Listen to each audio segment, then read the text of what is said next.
मुख्यमंत्री मोहन माझी विरोध में गर्जिला छात्र एवं युव कांग्रेस आज राजधानी लोयर पीएमजी रे कांग्रेस कर्मी माने विराट विक्षोभ करिसेंती।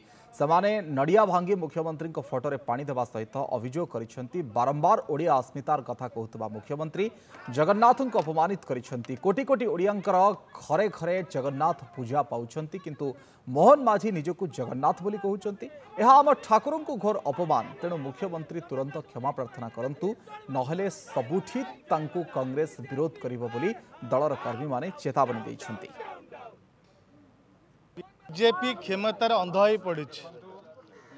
मुख्यमंत्री को मति भ्रम है भाई अनुभव हो, कारण थरे नुहे बारंबार जगतर नाथ जगन्नाथ विश्वकर ठाकुर घरे घरे प्रार्थना पाई था। जगन्नाथ तांकू राजनीतिर फायदा पाई जो बड़े भाव बारंबार बीजेपी अपमान करुच्ची, को युव कांग्रेस विरोध कर। मुख्यमंत्री दुई दुई थर जगन्नाथ को जो बड़ी भाव में निजक ये करदे बाचाड़ी आम जाइनी जो बड़ी भाव में जगन्नाथ को अपमान करतिवाद युव कांग्रेस पक्षर आम जवाब मांगे जाऊँ जे कौन ये कह जगन्नाथ को अपमान कल एवं आम क्षमा प्रार्थना करने को चाहूँ।